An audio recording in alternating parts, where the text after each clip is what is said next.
Hello everyone, my name is Ryan Eckhart and welcome to Calling All Men, a show destigmatizing men's mental health. Today we're discussing toxic masculinity. Joined with me is Jeff Matsushita. Jeff works at the Idaho Coalition Against Sexual and Domestic Violence and is a core trainer for A Call to Men. Thanks for being here today, Jeff. Oh, thanks for having me, Ryan. How would you define toxic masculinity? Thank you for bringing up the subjects of masculinity. My first response is I'm not a fan of having toxic and masculinity connected together.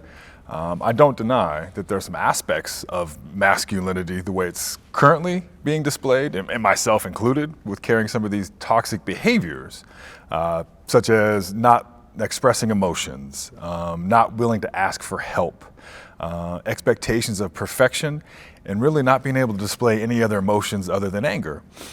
So there's some things to celebrate about being a man. I have benefits, and I appreciate men. I have a love for men. So in my work, both at the Idaho Coalition and with A Call to Men, my approach to it is usually, if I'm trying to have this conversation about what it means to be a healthy man, I'm going to try to make it as easy as possible to get into it. Not because we don't get it, but there's an often hesitation if we come critical with masculinity on the front end. We know it's a small percentage of men that make that choice to be verbally, physically, emotionally, or sexually violent. All the while, almost 88% of us will never be sexually or physically violent to anybody.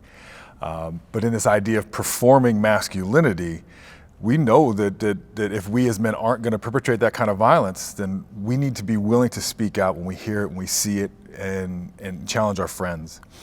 So again, I want to come back to this idea around like toxic masculinity. I think being man is wonderful, things to celebrate it. So really, what's the benefit for us as men if we are going to, quote unquote, reconnect our heads to our hearts, to be able to express emotions, to express our feelings, show signs of affection, and say those 3 words that I love you to other human beings that may not identify as female. So I don't think that approaching men with the idea that we're toxic is the best approach. So again, to bring men into these conversations is the idea of like how we can benefit as men to reconnect our heads to our hearts and eliminate violence against women, girls, people who are gender nonconforming is our goal. What defines masculinity?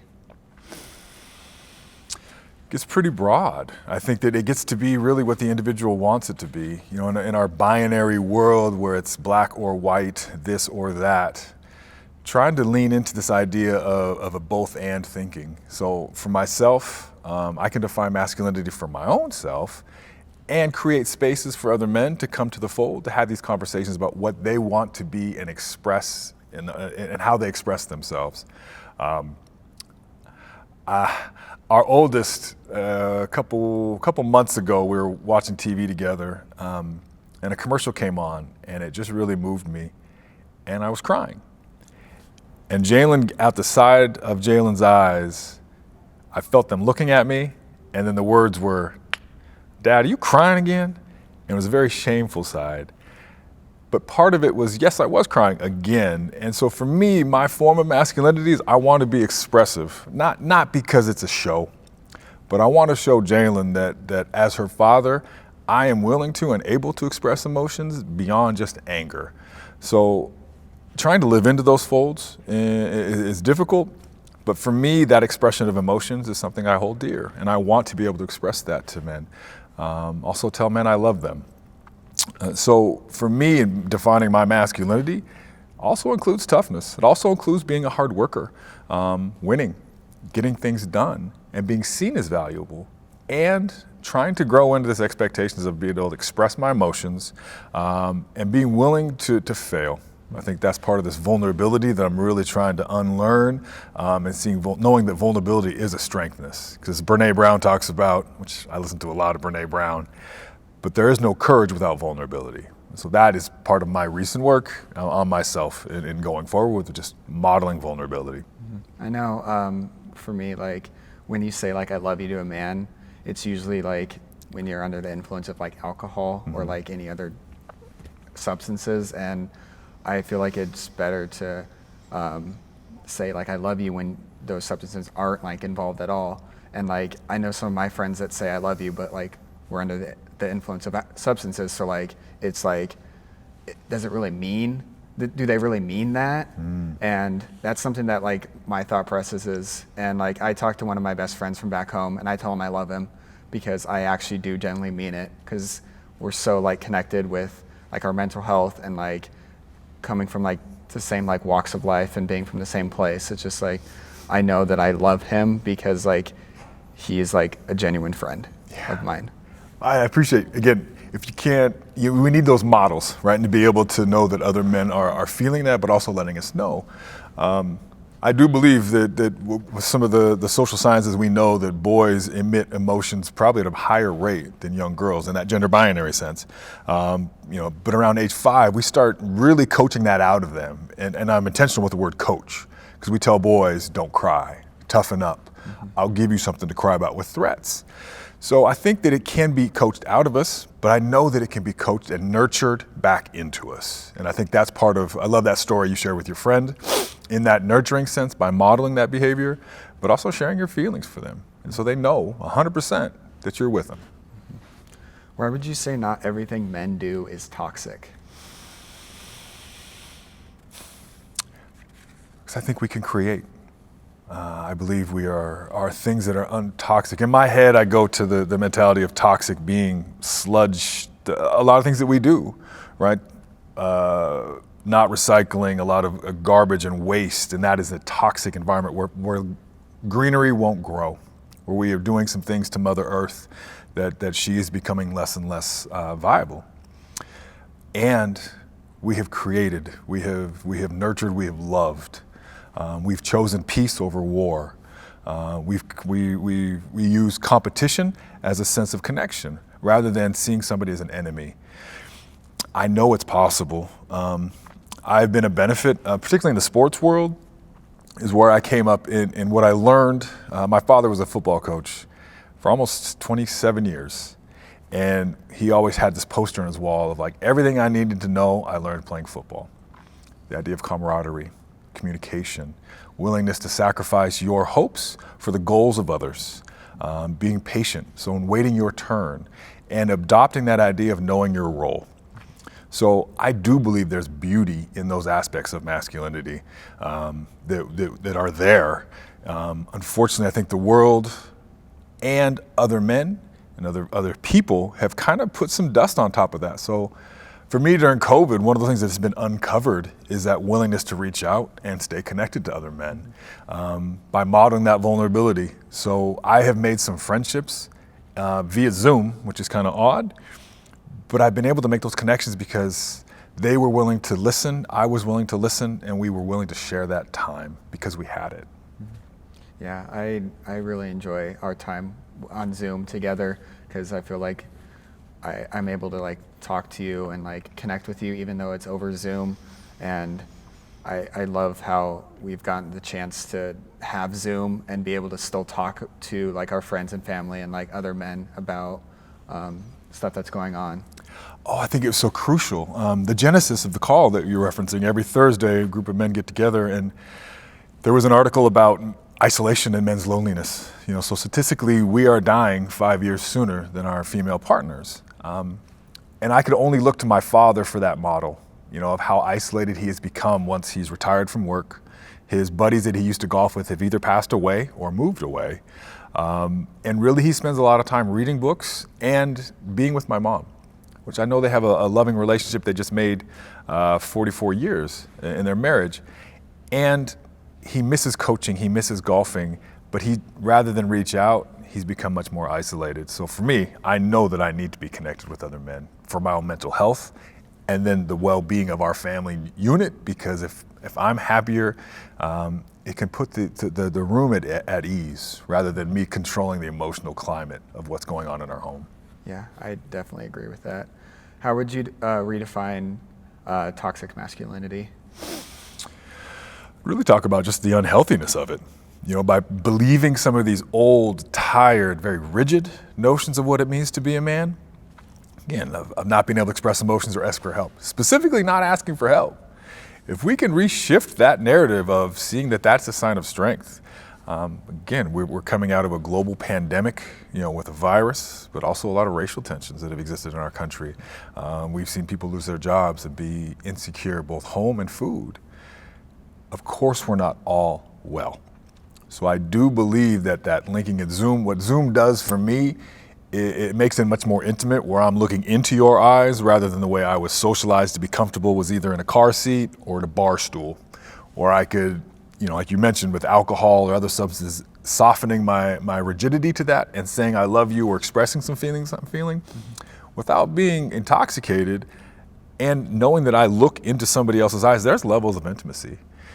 And also what it's done is it has cued me into the social norms of, yo, it ain't your time to talk because somebody else's box is lit up. So I've learned to be a better listener while being on Zoom as well. I find myself to be a really good listener, and I find that helpful for other people, because sometimes people just need a vent, and it's good to have someone to be able to talk to and vent to. Maybe not give you advice, but just to get whatever is bothering you off your chest. 100%. I've been married to Julie since 2003, and it took about 6 years. Julie's a teacher, and when they'd come home from school or work, it took me a while to figure out, when she was sharing with me about her day, I didn't need to lead with, well, what you should do is. She didn't need that from me, nor want that. She really wanted me to listen. And so I was gifted with this advice of, it's really hard to listen with your mouth open, Jeff. So for me, I've taken that into practice to know that if she wants my advice, I'll ask. But I do a lot of listening, and vice versa. She listens to me as well. We process together. I feel like that's very important, with friends too, not just partners, because it's important to listen to what your friends have to say. And sometimes you just don't need to give advice, just listen and see what their perspective is on certain situations.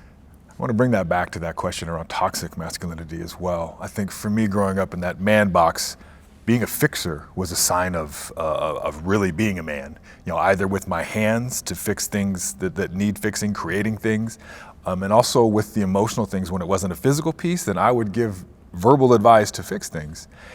And so for me, relearning manhood and opening up, expanding what allows into that box of through my identities, listening is really a key part of that. So I have found, I appreciate you lifting that up, that I've become a better friend by listening. Toxic masculinity used to be mainly taught in women's studies classes. Why do you think it's since expanded? I think as we learn more, we do more, right? We know more, and we know more now. I feel at age 43, really in this middle child generation, taking a song quote from J. Cole, and I look to y'all, younger generation of men, that you all are living into asking for things in ways that I either didn't know nor felt comfortable in asking, such as gender pronouns, such as wearing different forms of clothing and not having to wear a collared shirt. I gotta tell you, I put some time in this morning, Ryan, before I came. I had a jacket on a hanger and it just wasn't feeling right. And I wanted to meet your expectation, but I also wanted to be comfortable in my own skin. Yeah. So being in relationship with younger men and getting permission from young men I've coached through the basketball world or even through this violence prevention stuff, knowing that men are showing up in ways that they're comfortable allows them to be much more authentic. So I really give it up to y'all in the younger generation that I have learned to be more free by looking back or towards younger generations. I think it's important to feel comfortable in your own skin and not let what other people think define who you are as a man, because I feel like I did that growing up, and it took me a while to figure out, oh, I need to be comfortable in my own skin. I don't need other people's permission to say, oh, you can't dress like that, you can't wear that, you can't wear that Star Wars shirt, you can't wear that feminine attire. So I felt like it took me a while to figure that out, and once I was comfortable in my own skin, I feel like I was finally free. I appreciate that word, freedom. I think that in our country, we talk a lot about our own freedoms, but there still is some rigidity with how we're supposed to act within those freedoms. Right? I grew up in Western Montana. I think we were the only family in the county that probably didn't own a firearm, but we fished. So for me, that outlet of masculinity, I was supposed to really, really like going out to hunt for deer, and then once you shoot an animal, you gotta clean it and get it back to the house. I don't do blood. So that was not an avenue I was looking forward to.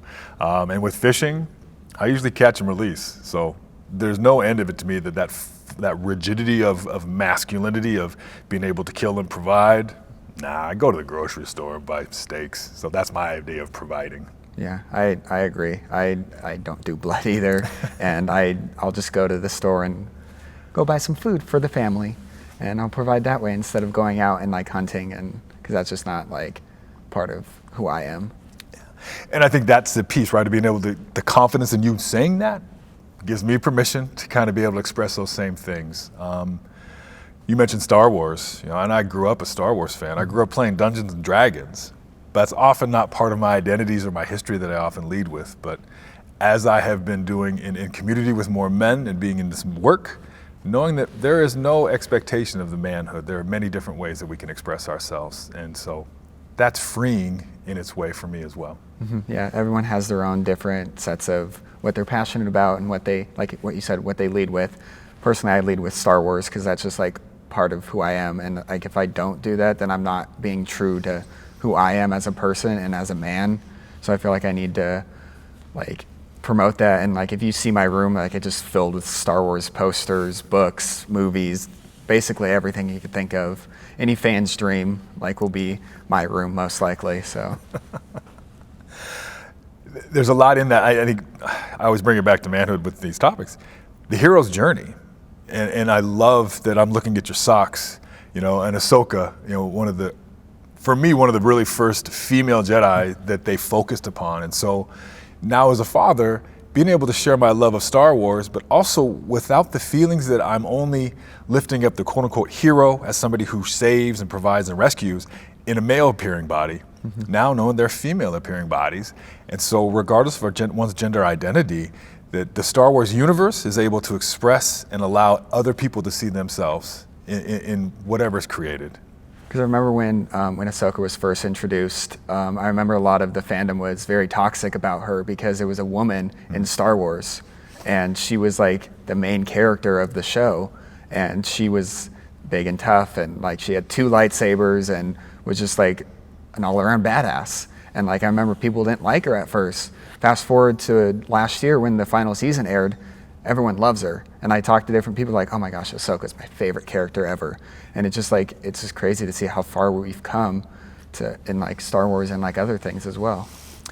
I think it's always been wrong. We just now have the space to acknowledge that and name those wrongs and start trying to make rights to express it. Again, being a father and raising 2 young girls, if they can see it, they can be it. And I do believe, though, with manhood and masculinity, what we have allowed with young girls is say, you can do anything you want to. They have T-shirts that future president, fantastic. But we have not shifted the way that we have parented boys. And not just for parents with this segment, this piece to it, but all of us as men. So allowing that we can express ourselves and become really what we want to, and expanding that idea of what it means to be a man to allow in other things that you feel comfortable. And so again, I follow the lead of the younger men, yourself and others, that are really broadening up the possibilities for me to be a full human being. So thank you for that. Well, thank you for, I feel like I need to fill some big shoes when I grow up because I want to be like you, because you're very like involved in everything and like about mental health and like you feel comfortable in your own skin, and I'm still trying to work my way to feel more comfortable in my own skin and feel comfortable around other people. And I feel like you've done a really good job at that.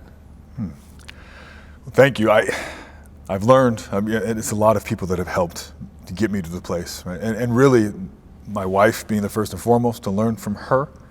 Ironically, learned how to be a full human being and what it means to be a man from my female identified wife.